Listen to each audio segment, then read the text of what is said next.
लगातार छत्तीसगढ़ और मध्य प्रदेश की सियासत 2023 विधानसभा चुनावों को लेकर गरमाई हुई है। हर पल एक नई अपडेट मिल रही है और जाहिर तौर पर हर कोई इसे जानना भी चाहता है। दरअसल खास तौर पर सीटों को लेकर, कैंडिडेट्स को लेकर। तो आपको बता दें कि INH 24/7 पर एक्सक्लूसिव खबर जो हम आपको दिखाने जा रहे हैं, इससे पहले हम आपको बता दें कि INH ने सबसे पहले सटीक जानकारी देते हुए खुलासा किया कि किस तरह जो छत्तीसगढ़ की कैंडिडेट्स की लिस्ट है, बीजेपी की दूसरी लिस्ट आनी है, वो फिलहाल परिवर्तन यात्रा के चलते नहीं आ रही है। वहीं दूसरी तरफ बीजेपी की दूसरी सूची के लिए नाम तय हो चुके हैं। यदि मध्य प्रदेश के संदर्भ में बात करें तो जो कि आज देर शाम तक आ सकती है, दोपहर बाद आ सकती है। और सबसे पहले देखने के लिए INH 24/7 पर बने रहे। इस बीच आपको बता दें कि बीजेपी की दूसरी सूची में कौन होगा, साथ ही साथ किन किन सीटों को शामिल किया गया, जिस पर केंद्रीय चुनाव समिति ने मोहर लगाई है, वो सब कुछ हम आपको बता रहे हैं। अब से पहले INH 24/7 ने खुलासा किया सबसे पहले आपके सामने कि 6 वो महत्वपूर्ण सीटें हैं। उनमें शामिल हैं छिंदवाड़ा, राघवगढ़, लाहार, मुरैना, राजनगर, सेवड़ा। ये वो सीटें हैं जिन पर कौन कैंडिडेट होगा, जिनके नामों पर मोहर लगी है और वो कौन सी सीटें हैं। लेकिन अब जानते हैं कि इसके आगे क्या, क्योंकि जिस तरह से editor in chief doctor Himanshu Dwivedi ji लगातार हमारे साथ जुड़े हुए हैं और उन्होंने बताया कि लगभग 3 दर्जन सीटें ऐसी हैं जिन पर कैंडिडेट्स के नाम तय हो चुके हैं, सीटों पर मोहर लगा चुकी है पार्टी। आइए फिर से समझने की कोशिश करते हैं, जानने की कोशिश करते हैं सिर्फ और सिर्फ INH 24/7 पर। एक बार फिर सर आपका रुख करते हुए। जी धन्यवाद सोनल जी। जो हमने बताया है कि 3 दर्जन सीटों के संदर्भ में फैसला लिया गया है। कुल जमा 35 सीटें हैं दरअसल, जिनके संदर्भ में सूची जारी होगी। उसमें से 6 सीटों के संदर्भ में हमने साफ तौर पर बताया कि वो कौन से नाम तय किए हैं पार्टी ने कल रात को प्रधानमंत्री नरेंद्र मोदी जी और राष्ट्रीय अध्यक्ष JP नड्डा जी की मौजूदगी में। मूलतः इस सूची को अंतिम स्वरूप देने में जो शख्स सबसे बड़ी भूमिका निभा रहे हैं वह देश के गृह मंत्री अमित शाह हैं, जो पूर्व में भारतीय जनता पार्टी के राष्ट्रीय अध्यक्ष रहे हैं। जितनी भी टिकट्स के अंतर्गत तय करने की प्रक्रिया चल रही है, उसके अंदर बड़ी भूमिका उन्हीं के द्वारा निभाई जा रही है। और इसी क्रम में अब हम आगे बढ़ते हैं कि कुछ और सीटों के संदर्भ में हमारे पास जो जानकारी है वो दर्शकों से साझा करते हैं। जो कल की बैठक के अंतर्गत तय हुआ, उसमें मुरैना संसदीय क्षेत्र के अंतर्गत ही एक बेहद पिछड़ा इलाका है, उसका नाम है श्योपुर विधानसभा क्षेत्र। श्योपुर आदिवासी बहुल इलाका है, जहां पर भारतीय जनता पार्टी जीतती हारती के चलन में रही है, कभी जीतती है कभी हारती है। 2018 भी वो कालखंड था जब भारतीय जनता पार्टी इस सीट को अपने पास बचाए रखने में कामयाब नहीं रह पाई। मुरैना संसदीय क्षेत्र इस मायने में बेहद महत्वपूर्ण है कि यहाँ का प्रतिनिधित्व नरेंद्र सिंह तोमर जैसी कद्दावर शख्सियत करती है। और 2018 में जब यहाँ पर विधानसभा चुनाव हुआ था, तब इस क्षेत्र का प्रतिनिधित्व अटल बिहारी वाजपेयी के भांजे अनूप मिश्रा के द्वारा किया जा रहा था। उस समय पर जो चुनाव हुआ उसमें भारतीय जनता पार्टी को यहाँ पराजय नहीं बल्कि बुरी तरह पराजय का सामना करना पड़ा। भारतीय जनता पार्टी के मुकाबले बाबूलाल जंडेल, जो पहले कभी BSP के नेता हुआ करते थे, कांग्रेस के प्रत्याशी बनकर मैदान में उतरे और उन्होंने भारतीय जनता पार्टी के प्रत्याशी को तकरीबन 41,000 मतों के विशाल अंतर से चुनाव में हरा दिया। पर 41,000 मतों की पराजय के बाद भी भारतीय जनता पार्टी तमाम मंथन के बाद अभी भी इस नतीजे पर पहुंच रही है कि जो शख्स 41,000 वोटों के अंतर से हारा था वह अभी भी जीत दिला सकता है, वह अभी भी विधायक बन सकता है। पहले भी 2 बार श्योपुर क्षेत्र की जनता ने उन्हें विधायक के तौर पर चुना था, 2003 और 2013 वो विधानसभा चुनाव थे जब यह शख्स जनता का विश्वास पाने में सफल रहा। पर 2018 में विधायक रहते हुए यह शख्स 41,000 मतों के विशाल अंतर से हारा। पार्टी एक नए चेहरे को तलाश करने की कोशिश में थी, एक नाम निकल कर भी आया था, लेकिन अंतिम रूप से जो सहमति बनी है वो दुर्गा लाल के संदर्भ में ही बनी है। दुर्गा लाल जो पहले 2003 और 2013 में इस क्षेत्र से विधायक हो रखे हैं, उनको पार्टी ने एक बार फिर मैदान में उतारने का फैसला किया है। जी बिल्कुल सर, श्योपुर के बाद यदि आगे बढ़ें तो वो कौन सी सीट है जिस पर मोहर लगी है? श्योपुर से आगे अगर आप बढ़ना चाहते हैं तो आपकी रुचि का एक विषय था इमरती देवी को लेकर। इमरती देवी मध्य प्रदेश की राजनीति में एक चर्चित राजनेता के तौर पर रही हैं। कांग्रेस के टिकट पर वह लगातार चुनाव जीतती रही थी। कमलनाथ जी के मंत्रिमंडल में वह मंत्री के तौर पर भी काम कर रही थी। बहुत ही बिंदास तरीके से अपनी शैली की राजनीति करती हैं। बहुत बड़े बड़े अंतर से वह चुनाव जीतती थी, लेकिन ज्योतिरादित्य सिंधिया के कट्टर समर्थक के तौर पर पहचान होने के बावजूद 2020 के उपचुनाव में जनता ने उनका साथ नहीं दिया और इमरती देवी अपने परंपरागत विधानसभा क्षेत्र डबरा से चुनाव जीतने में सफल नहीं रही थी। एक और खास बात जो इसमें है वो ये है कि इमरती देवी का टकराव उस अंचल के ही एक और बड़े नेता नरोत्तम मिश्रा के साथ जग जाएंगे। नरोत्तम मिश्रा और इमरती देवी के बीच में संबंध परस्पर सामान्य नहीं रहते हैं, ऐसा राजनीतिक हलकों में सभी लोग जानते हैं। पर नरोत्तम मिश्रा के साथ अदावत होते हुए भी भारतीय जनता पार्टी अभी भी डबरा विधानसभा क्षेत्र के संदर्भ में इमरती देवी पर ही भरोसा कर रही है। इमरती देवी पर पार्टी एक बार फिर दाम लगाने की तैयारी में है। जो सूची जारी होगी उसमें डबरा विधानसभा क्षेत्र शामिल रहेगा और डबरा विधानसभा क्षेत्र से प्रत्याशी के तौर पर इस क्षेत्र से कई बार प्रतिनिधित्व कर चुकी इमरती देवी ही प्रत्याशी के तौर पर आपको नजर आएंगे। जनता भाजपा के भरोसे पर कितना भरोसा करेगी ये आने वाला समय बताएगा, लेकिन इमरती देवी के संदर्भ में भाजपा का भरोसा बरकरार है। 2020 के उपचुनाव में जीतने से वंचित रही इमरती देवी क्या 2023 में भाजपा की उम्मीदों और खरा उतरेंगी, ये जानने में हम सबकी दिलचस्पी रहेगी। जो दूसरी सीट है वो डबरा के संदर्भ में, जहां से पार्टी ने फैसला इमरती देवी को मैदान में उतारने का किया है। जी, और बीच बीच में जो खबरें आती रही, मनमुटाव की खबरें आती रही, ये खबरें आती रही, नाराज हैं, फिर खबरें आती रही, प्रेशर बना रही है। इस बीच ये भी आपसे समझना चाहेंगे सर कि जो 39 सीटें जो पहली लिस्ट में मध्य प्रदेश की थी, जिन पे बीजेपी ने कैंडिडेट्स का ऐलान किया, उसके बाद जिस तरह की भगदड़ मची, ये दूसरी सूची की बात कर रहे हैं जो कि जल्दी जारी होगी, जिस तरह की सटीक जानकारी हमारे पास है। तो इसे समझ के क्या कहा जा सकता है कि सब कुछ शांति बनी रहेगी या इस बार वो चूक नहीं की है जो पिछली बार हुई? देखिए, पिछली बार भी कोई भाजपा के द्वारा चूक नहीं हुई है। कुछ लोगों के जाने मात्र से भाजपा जैसे विशाल राजनीतिक दल में कोई बहुत बड़ा फर्क पड़ रहा है ऐसा नहीं। उनमें से जो नाम गए हैं वो निराश होकर गए हैं या दूसरी पार्टी में अपनी संभावनाओं को देखते हुए गए हैं। जैसे उदाहरण के तौर पर वीरेंद्र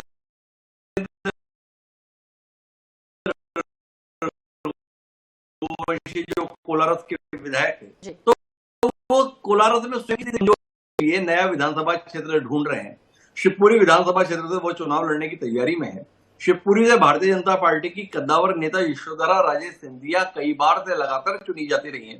अब भारतीय जनता पार्टी वीरेंद्र रघुवंशी की सहूलियत के लिए क्या यशोधरा राजे का टिकट काट के उन्हें प्रत्याशी बना देती? तो तय बात है कि चाहे टिकटों का ऐलान हो या ना हो, कुछ लोगों के आने जाने का सिलसिला तो रहेगा। पर भारतीय जनता पार्टी के संदर्भ में जो समझने की बात है वो ये है कि जिन सीटों को जीत पाने में 2018 में भारतीय जनता पार्टी नाकाम रही, उन सीटों पर वह इस बार हर हाल जीत हासिल करना चाहती है और उसके तहत उसने रणनीति के तहत यह फैसला लिया है कि हम इन सीटों पर समय से पहले ही प्रत्याशी घोषित करके माहौल बनाने की कोशिश करेंगे, लोगों को अपने साथ जोड़ने की कोशिश करेंगे, मतदाताओं को जोड़ने की कोशिश करेंगे और अपने इस प्रयोग के संदर्भ में भाजपा को भरोसा है। अगर भाजपा के पहली सूची के बाद प्रतिक्रिया मनोनुकूल नहीं होती तो कोई कारण नहीं था ये दूसरी सूची अस्तित्व में आ रही होती। दूसरी सूची अस्तित्व में आने का आशय ही सोनल जी ये है कि भारतीय जनता पार्टी को पहली सूची जारी होने के बाद कमोबेश अपने मन अनुरूप ही प्रतिक्रिया मिली है। अन्यथा भारतीय जनता पार्टी ये जोखिम ही क्यों लेती कि वह दूसरी सूची जारी करती? तो इसलिए कुछ लोगों के विरोध, कुछ लोगों के पार्टी को भारतीय जनता पार्टी ने कोई बहुत गंभीरता से नहीं लिया है। अगर गंभीरता से लिया होता तो दूसरी सूची नहीं आती, बल्कि पार्टी और दमखम के साथ कमोबेश उतने ही नाम घोषित करने जा रही है। पहली सूची में 39 नाम थे, जो दूसरी सूची जारी हो रही है उसमें तकरीबन 35 नाम शामिल रहेंगे।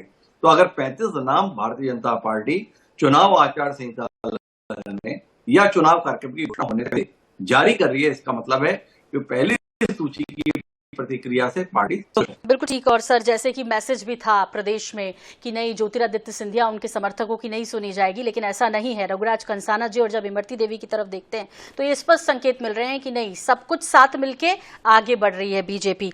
अगली सीट के बारे में आपसे समझना चाहेंगे, श्योपुर के बाद वो कौन सी सीट जिस पर किस कैंडिडेट का नाम तय किया बीजेपी ने अपनी दूसरी लिस्ट में? देखिए, अगर सिंधिया जी के प्रभाव को समझना है या सिंधिया जी के वजन को जानना है या प्रत्याशी चयन की प्रक्रिया को देखना है तो अगली सीट उस दृष्टि से बड़ी महत्वपूर्ण हो जाती है। वो सीट है भितरवा। अतीत में इस सीट को हम लोग गिरद के तौर पर जानते थे। गिरद बड़ा महत्वपूर्ण विधानसभा क्षेत्र हुआ करता था क्योंकि किसी समय पर मिनी सिंधिया कहे जाने वाले, बाल सखा कहे जाने वाले बालेंदु शुक्ल इस सीट का प्रतिनिधित्व किया करते थे। माधवराव सिंधिया जब भाजपा को छोड़कर कांग्रेस का हिस्सा बने थे तो 1980 में उन्होंने बैंक की नौकरी से इस्तीफा दिलाकर अपने बचपन के सहपाठी बालेंदु शुक्ल को इस विधानसभा क्षेत्र से मैदान में उतारा था। बालेंदु शुक्ल उम्मीदों पर खरा उतरे थे, चुनाव जीते थे और कई वर्षों तक मंत्री रहे। वह यहां से चुनाव जीतने के बाद तकरीबन 13 साल मंत्री रहे। 1980, 1985 और 1993 का चुनाव बालेंदु शुक्ल ने यहां से जीता था। यह क्षेत्र इतना महत्वपूर्ण है कि अटल बिहारी वाजपेयी के भांजे अनु मिश्रा ने जब अपने सियासी जीवन को शुरू किया तो उन्होंने भी इस गिर्द सीट को ही अपना कार्यक्षेत्र बनाया और बालेंदु शुक्ल को शिकस्त देकर 1990 में वह चुनाव जीतने में सफल रहे थे। लेकिन 2008 के परिसीमन में यह सीट भितरवार के रूप में अस्तित्व में आ गई। इस भितरवार सीट के संदर्भ में लाखन सिंह लगातार जीतने में कामयाब रहे हैं। बीच में अपवाद स्वरूप एक मौका आया था जब ब्रजेश तिवारी बतौर भाजपा प्रत्याशी लाखन सिंह को शिकस्त देने में 2003 में सफल रहे थे। पर इसके अलावा लाखन सिंह, जो पहले कभी बसपा से चुनाव लड़ते थे, कांग्रेस का हिस्सा बनने के बाद में इस क्षेत्र को कांग्रेस के गढ़ में बनाए हुए हैं। उस गढ़ को भेदने की तैयारी इस बार भारतीय जनता पार्टी ने की है। 2013 और 2018 में भारतीय जनता पार्टी ने अटल जी के भांजे अनु मिश्रा को यहां से प्रत्याशी बनाया था, पर अनु मिश्रा दोनों बार लाखन सिंह के मुकाबले चुनाव जीतने में असफल रहे और हार गए। बतौर सांसद मुरैना से रहते हुए 2018 के चुनाव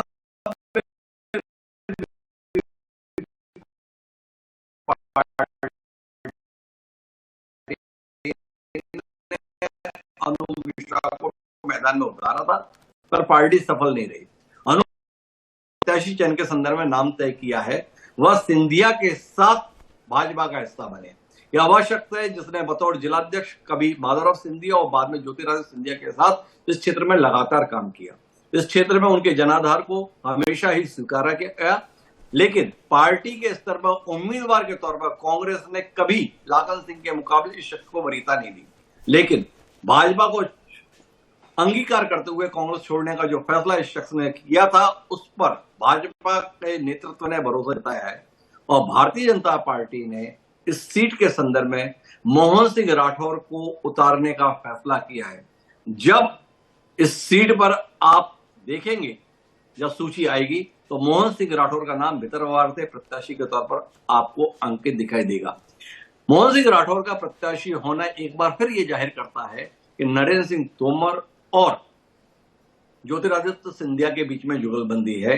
ग्वालियर जैसे क्षेत्र के संदर्भ में अगर सिंधिया का साथ पार्टी का हिस्सा बने मोहन सिंह राठौर को पार्टी प्रत्याशी बनाने का फैसला ले रही है, तो यह नरेंद्र सिंह तोमर की सहमति के बगैर संभव नहीं था। तय बात है कि यह फैसला एक बार फिर इसी आधार पर हो रहा है कि कौन कहां पर चुनाव जीत सकता है, वो किससे संबद्ध है, किससे जुड़ा रहा है। पार्टी इस पर जोर देने के स्थान पर जीतने की संभावना का ध्यान रख रही है। तो भितरवार क्षेत्र के संदर्भ में पार्टी ने फैसला लिया है कि मोहन सिंह राठौर को वह मैदान में उतारेगी। तो ग्वालियर जिले की 2 सीटों के संदर्भ में डबरा और भितरवार के संदर्भ में फैसला लिया जा चुका है, लेकिन भारतीय जनता पार्टी शहर की सीटों पर हारी थी, उनके संदर्भ में अभी भी उलझन में है, उनके संदर्भ में फैसला नहीं लिया जा सका है।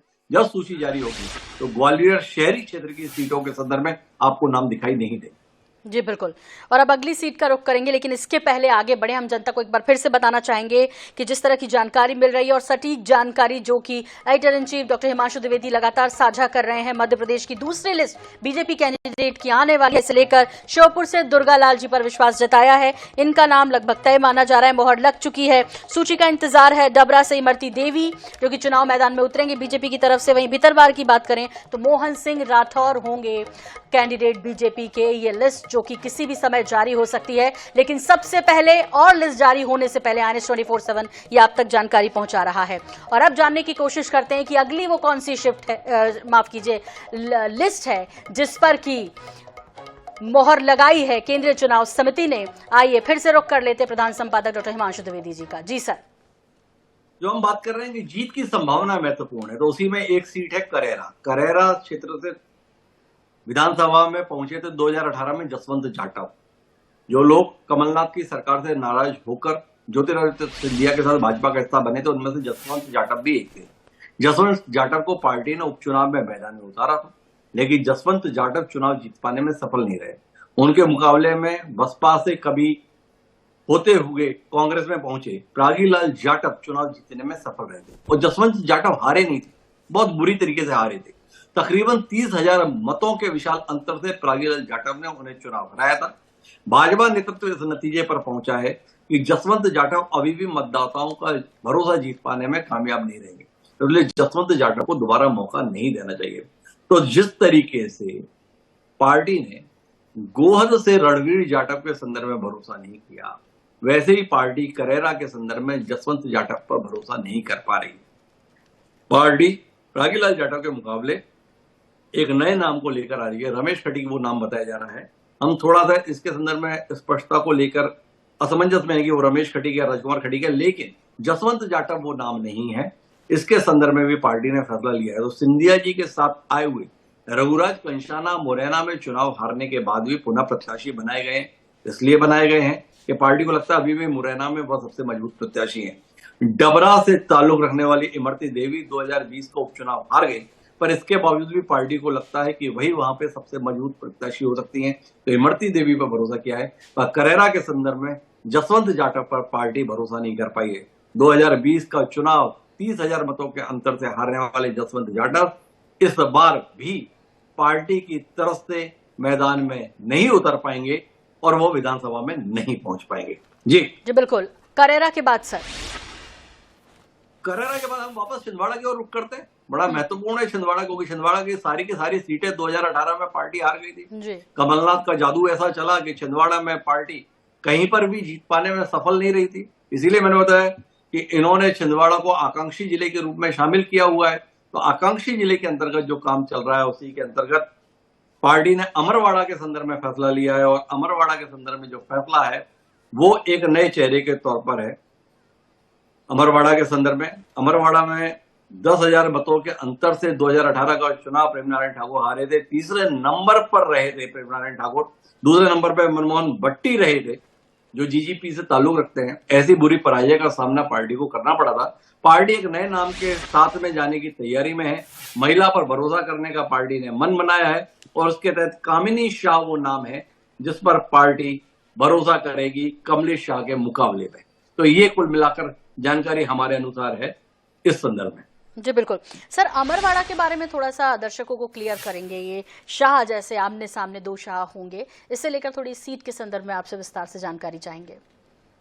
एक समय पर कांग्रेस का गढ़ रही। प्रेम नारायण ठाकुर एक बड़ा नाम हुआ करते हैं। एनपी प्रजापति, चरणदास महंत और प्रेम नारायण ठाकुर दिग्विजय सिंह की सरकार के दौर में तिकड़ी के नाम से मशहूर थे। इन लोगों की दोस्ती के बड़े चर्चे रहा करते थे।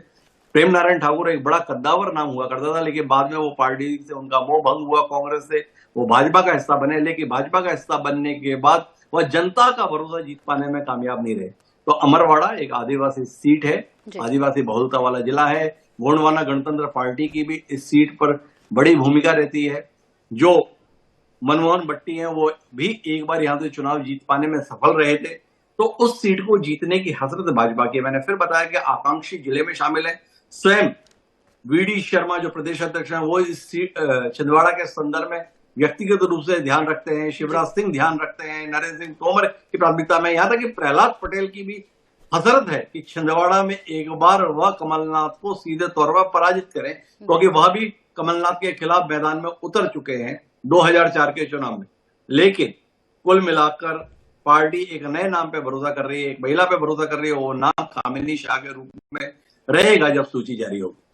बिल्कुल। और सर, जैसे ही हमने आज सुबह 10 बजे ये एक्सक्लूसिव जानकारी देना शुरू किया, लोग टकटकी बंधाए हमारे चैनल के साथ जुड़ गए और जानने में दिलचस्पी लेने लगे जाहिर तौर पर कि वो कौन कौन सी सीटें हैं जिन पर मोहर लगी और वो कौन कौन से नाम है दरअसल जो कि तय किए गए बीजेपी की तरफ से। जाहिर तौर पर बिना देर किए जो हमारे दर्शक चाहते हैं अमरवाड़ा के बाद वो आपकी पास जो जानकारी है उसमें वो कौन सी सीट है और कौन से वो कैंडिडेट हैं जो कि बीजेपी की तरफ से मैदान में उतरने जा रहे हैं, जिन पर मोहर लगा चुकी है बीजेपी। और अब से कुछ देर के बाद या देर शाम तक ये जारी भी हो सकती है, किसी भी वक्त ये लिस्ट जारी हो सकती है, दूसरी लिस्ट, जिसमें जिस तरह से लगातार प्रधान संपादक डॉक्टर हिमांशु द्विवेदी जी बता रहे हैं कि कुल 35 नाम है जिन पर मोहर लगी है। और उन नामों को लगातार हम आपके सामने जो है बता रहे हैं कि वो कौन कौन होगा। और पिछले अनुभवों को यदि देखें तो हमारी इस लिस्ट पर मोहर लगती नजर आ रही है। और एक बार फिर से रुक करते हुए सरका बिना किसी देरी के, क्योंकि हर कोई जानना चाहता है कि अमरवाड़ा के बाद वो कौन सी सीट है और कौन कैंडिडेट बीजेपी की तरफ से मैदान में होगा। जी सर। छिंदवाड़ा जिले की एक और सीट है परासिया सीट के संदर्भ में भी भारतीय जनता पार्टी पिछली बार चुनाव जीत पाने में सफल नहीं रही थी।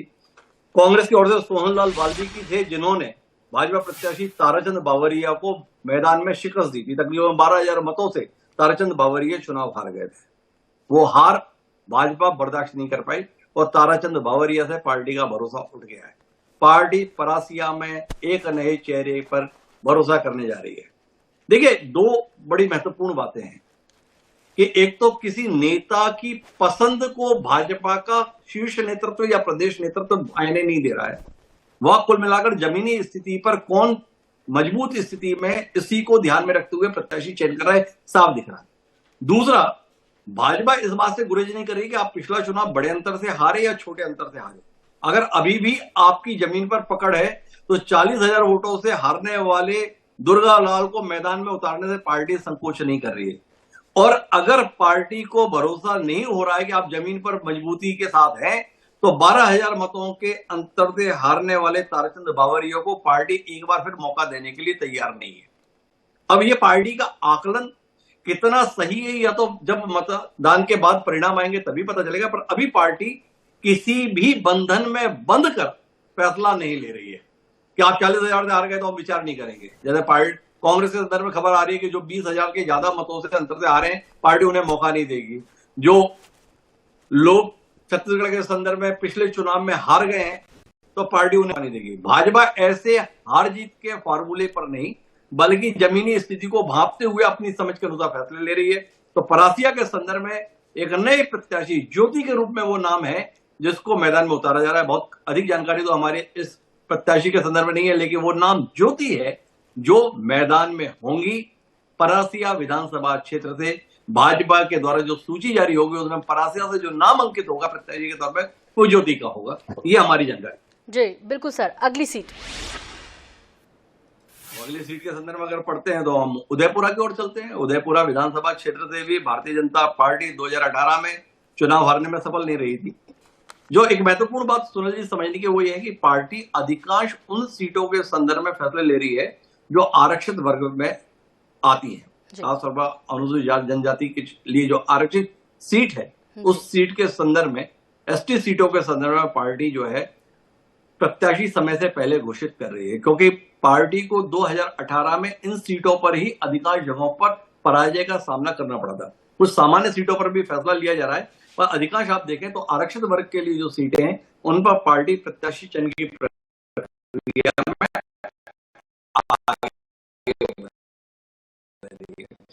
तो उसी में उदयपुरा भी एक महत्वपूर्ण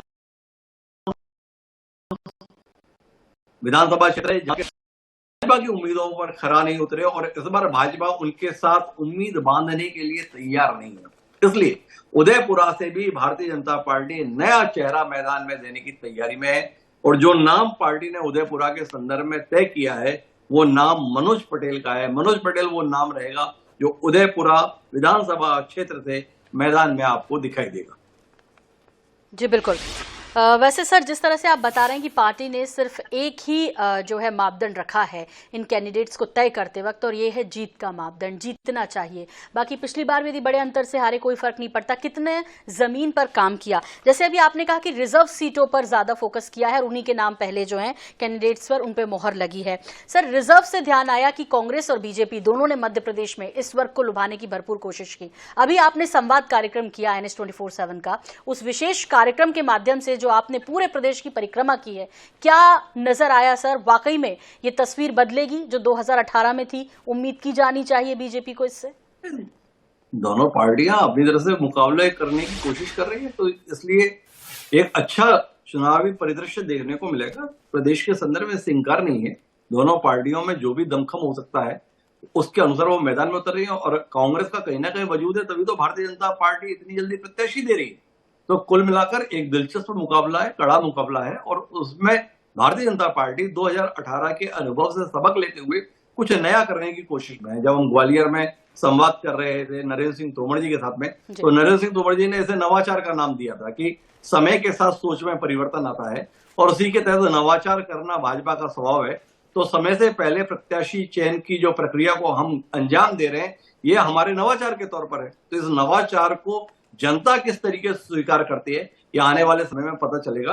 पर यह भाजपा का साहस तो है कि वह इतने समय पहले अपने चेहरे जनता के बीच ला रही है और ये भरोसा रख रही है कि न केवल जनता बल्कि उसके कार्यकर्ता भी चेहरों को स्वीकार करेंगे। नहीं तो इतने लंबे समय पहले प्रत्याशी चयन अन्य लोगों को विकल्प खोजने का अवसर देता है। तो कुल मिलाकर एक दिलचस्प राजनीतिक मुकाबले की हम उम्मीद कर सकते हैं। जी बिल्कुल सर, अगली सीट कौन सी होगी जिसका आप खुलासा करना चाहेंगे? अब हम आखिरी दौर पर आते हैं। 3 सीटों के साथ में हम इस कार्यक्रम को समाप्त करेंगे और बाकी के लिए आप सूची का इंतजार करेंगे, क्योंकि कुछ काम हमें भाजपा के लिए भी छोड़ के रखना चाहिए उनकी सूची जारी होने के संदर्भ में। तो हम 3 सीटें लेते हैं। तो इसमें से एक सीट है कोतमा, महत्वपूर्ण सीट है। कोतमा से वर्तमान में कांग्रेस के सुनील सराफ जो है विधायक है। सुनील सराफ पिछला चुनाव 12,000 मतों से जीते थे। वह ये चुनाव दिलीप जायसवाल से जीते थे। दिलीप जायसवाल 2018 में पार्टी की उम्मीदों पर खरा नहीं उतरे थे, लेकिन दिलीप जायसवाल भले ही पार्टी की उम्मीदों पर 2018 में जनता का मन जीत पाने में कामयाब नहीं रहे, लेकिन पार्टी एक बार फिर उन्हें आजमाने के मूड में है और कोतमा से दिलीप जायसवाल को ही प्रत्याशी बनाए जाने के संदर्भ में पार्टी फैसला ली है। तो कुल मिलाकर कोतमा से दिलीप जायसवाल वो नाम रहेंगे जो प्रत्याशी के तौर पर सामने आएंगे। इसी प्रकार से अगर हम ढिंडोरी की ओर रुख करते हैं तो ढिंडोरी से वर्तमान में दिग्गज नेता ओंकार सिंह मरकाम प्रतिनिधित्व कर रहे हैं। कांग्रेस पार्टी का बड़ा चेहरा है। उन्होंने पिछला चुनाव 32,000 मतों के विशाल अंतर से जीता था। जयसिंह मरावी को उन्होंने चुनाव हराया था, पर जयसिंह मरावी को इतनी बड़े मतों के अंतर से हारना भारी पड़ गया है। पार्टी अब उन पर भरोसा करने के लिए तैयार नहीं है। जयसिंह मरावी के स्थान पर ढिंडोरी में नए नाम को खोजा गया है और वो नया नाम पंकज टेकाम के रूप में, पंकज टेकाम वो नाम रहेगा जो आपको ढिंडोरी विधानसभा क्षेत्र से भारतीय जनता पार्टी की उम्मीदों के केंद्र के तौर पर प्रत्याशी के रूप में सामने आएगा। और अब हम अगर आखिरी बातचीत के संदर्भ में आगे बढ़े तो हमारे पास में कुल मिलाकर अब देपालपुर की ओर चलने की कोशिश करते हैं, क्योंकि हमें मालवा क्षेत्र को भी कवर करना चाहिए। तो देपालपुर में पिछला चुनाव किशन पटेल जीते थे। उन्होंने मनोज पटेल को शिकस्त दी थी। 9,044 मतों से मनोज पटेल चुनाव हारे थे। मनोज पटेल को एक अवसर और मिलने जा रहा है। भारतीय जनता पार्टी मनोज पटेल को मैदान में उतारने की तैयारी में है। देपालपुर सीट के संदर्भ में 9,000 मतों से 2018 में हारे मनोज पटेल क्या 2023 में अपनी हार को जीत में तब्दील कर पाएंगे, जानने में दिलचस्पी रहेगी। तो कुल मिलाकर भाजपा की दूसरी सूची के कुछ महत्वपूर्ण नामों को सोनल जी हमने साझा किया है और बाकी विस्तृत सूची के लिए हमें कुछ देर प्रतीक्षा करनी चाहिए। सर बिल्कुल, और हम आपको बता दें कि INS 24/7 ने अब तक जो आपको नाम बताए लगभग 16 ऐसे नाम है, पहले 6 और उसके बाद अब लगभग हमने जो है 11 नाम आपको जगह के बताए हैं उन सीटों पर जहां पर कैंडिडेट्स का ऐलान किया गया। बहुत आखिरी सवाल सर आपसे, चूंकि वक्त की कमी और घड़ी की सुइयां इशारा कर रही हैं, लेकिन इस बीच जानना बेहद दिलचस्प ये कि आप मध्य प्रदेश छत्तीसगढ़ ना पूरी देश की राजनीति पर इतनी बारीक नजर रखते हैं, विश्लेषण करते हैं। इस बीच ये जो अब तक नाम आए हैं कुल जो INS 24/7 ने एक्सक्लूसिवली जनता को बताए हैं, लिस्ट किसी भी वक्त आ सकती है आज, इन सब के बीच वाकई में एक दिलचस्प चुनाव 2023 का देखने को मिलेगा इन सब कैंडिडेट्स के साथ। निश्चित दिलचस्प चुनाव तो होगा, तभी तो पार्टियां इतनी मेहनत कर रही हैं। कांग्रेस बीजेपी अपने स्तर पर कोशिश कर रहे हैं, आम आदमी पार्टी अपनी कोशिश में है, बहुजन समाज पार्टी के मध्य प्रदेश में उपस्थिति है। तो हम एक दिलचस्प मुकाबले की उम्मीद रखते हैं। लोकतंत्र के अंतर्गत मतदाताओं को मौका मिलेगा कि वह अपने विवेक का इस्तेमाल करते हुए आने वाले 5 सालों के लिए फैसला ले। तो हमारी मतदाताओं को शुभकामनाएं।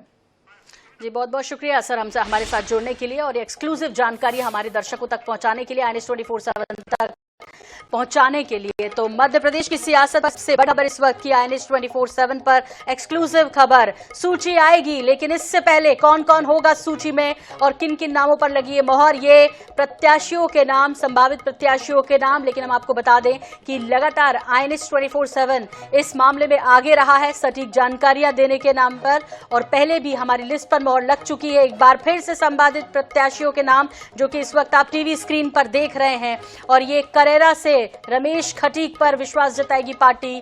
इसके अलावा कोतमा से आप देखें दिलीप जायसवाल पर विश्वास जताएगी पार्टी।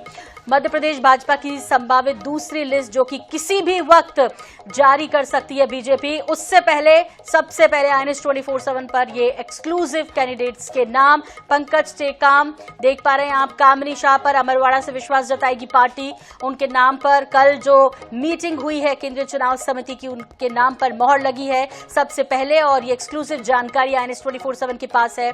इसके अलावा हम आपको बता दें कि भीतरवार, करेरा, अमरपाड़ा, परासिया, उदयपुरा, कोतमा, डिंडौरी, देपालपुर, डबरा और श्योपुर, ये ऐसी सीटें हैं जिन पर ऐलान हो गया है, ऐलान होगा, जो कि सूची में नाम इनका होगा। ये सबसे सटीक और सबसे पहले आप तक पहुंचा रहा है INS 24/7। कोतमा से दिलीप जायसवाल पर भरोसा जताएंगे, डिंडौरी से पंकज टेकाम पर भरोसा जताएगी बीजेपी।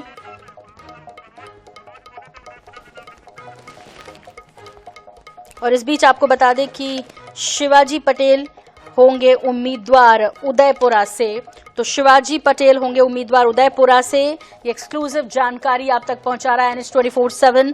और लगभग 16 ऐसी सीटें हैं जिनके नामों का जिक्र हमने यहाँ पर किया है। छिंदवाड़ा, राघवगढ़, लाहार, मुरैना, राजनगर, सेवड़ा, उसके बाद श्योपुर, डबरा, भीतरवार, करेरा, अमरवाड़ा, परासिया, उदयपुरा और कोतमा, डिंडौरी और देपालपुर, ये वो सीटें हैं जिन पर बीजेपी ने अपने कैंडिडेट्स के नामों पर मोहर लगा दी है। और ये सूची अब से कुछ देर के बाद कभी भी पार्टी जारी कर सकती है। लेकिन उससे पहले INS 24/7 किन किन नामों पर बनी है सहमति, किन पर लगी है मोहर, ये दिखाएगी आपको। सबसे पहले आप तक पहुंचाएंगे वो लिस्ट जैसे ही जारी करेगी बीजेपी ऑफिशियली। लेकिन फिलहाल ये जानकारी सबसे पहले INS 24/7 के पास। छिंदवाड़ा जो कि महत्वपूर्ण सीट है, कमलनाथ का गढ़ है, बंटी साहू पर विश्वास जताया। इधर राजनगर की बात कर लेते हैं। अरविंद पटेरिया मैदान में उतरेंगे पार्टी की तरफ से, बीजेपी की तरफ से। राघागढ़ की बात करें, दिग्विजय का गढ़ है, वीरेंद्र सिंह बना रहे हैं, पार्टी की तरफ से विश्वास जताया। बड़ी चुनौती भी है जाहिर तौर पे, ये गढ़ कहे जाते हैं कांग्रेस के, और ऐसे में क्या इस बार कमल खिलेगा, देखना दिलचस्प होगा। डबरा की बात कर लेते हैं। इमरती देवी सिंधिया समर्थकों के साथ आई और इसके बाद पार्टी ने उन्हें एक बार फिर से उम्मीदवार जो है बनाया है। फिलहाल रमेश खटीक की तस्वीर आप देख पा रहे हैं जो कि करेरा से बीजेपी की तरफ से चुनाव मैदान में उतरेंगे। दिलीप जायसवाल को देख रहे हैं, कोतमा से कैंडिडेट होंगे बीजेपी के। तो संभावित प्रत्याशियों के नाम हम आपको बता रहे हैं, बस इन पे मोहर लगना बाकी है और किसी भी वक्त ये लिस्ट जारी कर सकती है बीजेपी। अमरवाड़ा से महिला कामिनी शाह पर विश्वास जता रही है पार्टी और ये नया चेहरा है, इस पर विश्वास जताया पार्टी ने और इनके नाम पर मोहर लगी है। कामिनी शाह की बात करें तो नया चेहरा है और छिंदवाड़ा के आसपास क्षेत्र में जिस तरह से बीजेपी ने लंबे समय से अपना फोकस बनाए रखा है और ये जानने की कोशिश की है दरअसल कि क्या वहां पर सत्ता पलट सकती है। लंबे समय से कांग्रेस के पक्ष में वोट जाते रहे, कमलनाथ वहां से जीतते रहे, गढ़ कहलाने लगा कमलनाथ का छिंदवाड़ा। अब ऐसी स्थिति में टक्कर देने के लिए वहां से उतारा है बंटी साहू को बीजेपी ने। रघुराज कंसाना दिखाई दे रहे हैं, मुरैना से चुनावी मैदान में उतरेंगे और सिंधिया के बेहद विश्वसनीय माने जाते हैं रघुराज कंसाना जो कि चुनाव मैदान में बीजेपी की तरफ से उतरेंगे। सेवड़ा की बात कर लेते हैं। प्रदीप अग्रवाल की फोटो आप देख पा रहे हैं जो कि बीजेपी की पसंद बने हैं, मोहर लगी इनके नाम पर। बंटी साहू ये छिंदवाड़ा से चुनाव मैदान में उतरेंगे कमलनाथ के खिलाफ।